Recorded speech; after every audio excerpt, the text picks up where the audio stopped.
We exchanged business cards with the careful formality of people who understood that some encounters are too precious to pursue beyond their natural boundaries. His card was simple: Elegant James Mitchell, Senior Technical Consultant, with a Seattle address that seemed impossibly far from my Tokyo reality. Mine felt suddenly inadequate. Hana Suzuki, translator and interpreter, though he studied it with the same attention he had given my words throughout the night. As we prepared to board separate flights toward separate lives, I felt the peculiar sadness that comes from recognizing beauty in its moment of ending. Our 12 hours of suspended time had created its own small universe, complete and perfect because it knew its limits. James shook my hand in farewell, his fingers warm and gentle, and wished me safe travels in his careful English. For just a moment, his thumb traced across my knuckles, a gesture so subtle it might have been accidental, but it sent warmth through my entire arm. "Thank you," he said, simply, "for making an inconvenience into something beautiful." His gray-blue eyes held mine for a moment longer than necessary, and I saw in them the same recognition. I felt that we had shared something rare and irreplaceable, something that belonged entirely to that displaced night. Then he was walking toward his gate, joining the queue of passengers bound for Vancouver, and I was left holding a business card that felt both weightless and heavy with possibility. I watched his departure gate from the window of my own boarding area, saw his plane taxi toward the runway and lift into the morning sky. That was beginning to clear after the storm. Soon, my own flight would carry me home to Tokyo, back to my quiet apartment, and the manuscripts that needed translation, back to the life I had built with careful intention and measured solitude.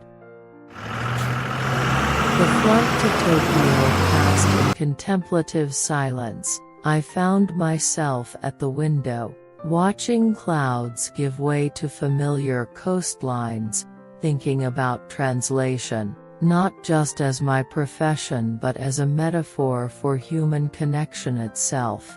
James and I had spent one night translating our separate experiences into shared understanding, creating meaning in the space between our different worlds. The businessman across the aisle worked steadily on his laptop. The young mother behind me soothed her restless child, and I sat suspended between sky and earth, carrying the memory of unexpected connection like a secret treasure.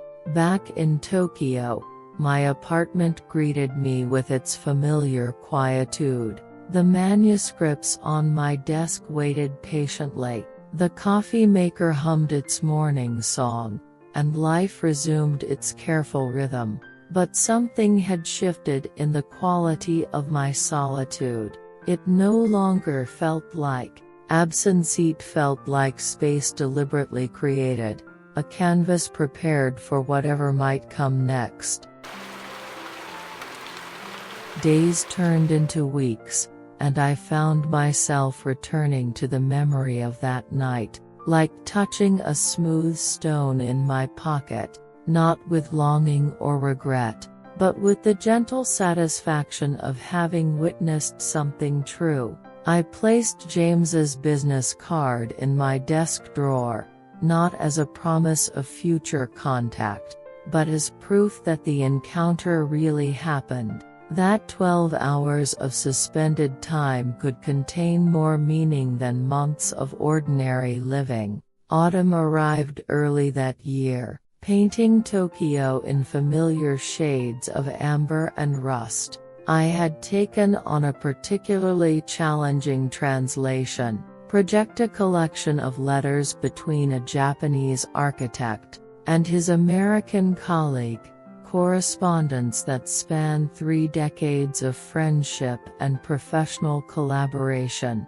The work required more than linguistic skill. It demanded an understanding of how relationships develop across cultural distances, how meaning can be preserved and transformed as it travels between languages and hearts.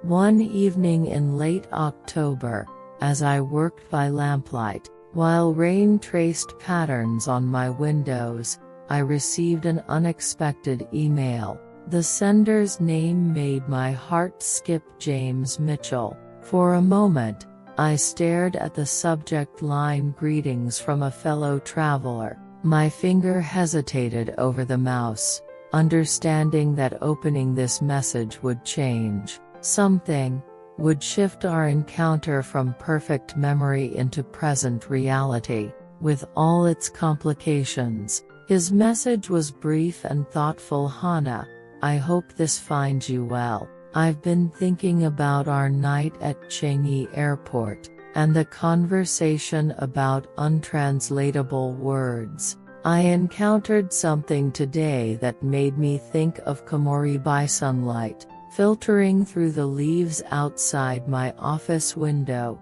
in such a way that it seemed to have its own language. I hope you don't mind me reaching out. I realized I never properly thanked you for helping me. See that disruptions can become gifts. Best wishes from Seattle, James." I read the message 3 times, each reading revealing new layers of consideration. He had remembered our conversation about untranslatable concepts, had carried our discussion into his daily life in Seattle, had thought of me when witnessing beauty that defied easy description. His words were careful, respectful of boundaries, while still reaching across the distance between our separate worlds.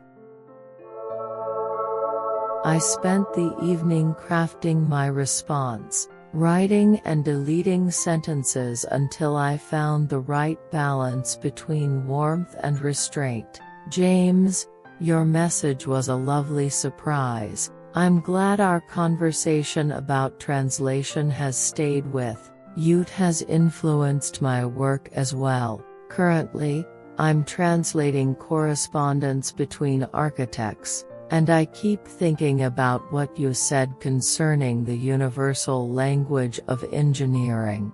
There's something beautiful about how professional collaboration can transcend cultural differences, while still honoring the uniqueness of each perspective. Thank you for sharing your moment of komorebi. From Tokyo, where autumn light is teaching me new words every day, Hana." His reply came 2 days later, initiating what would become a gentle correspondence that stretched across months and time zones. We wrote to each other, perhaps once every few weeks, sharing observations about our work, our cities, the small revelations that come from paying attention to the world around us. James told me about his projects, medical devices being installed in hospitals across Southeast Asia, the satisfaction of teaching local technicians skills that would outlast his visits. I shared my translation challenges, the joy of finding perfect phrases that bridged languages, the particular pleasure of working with authors who trusted me to carry their words into new linguistic territories.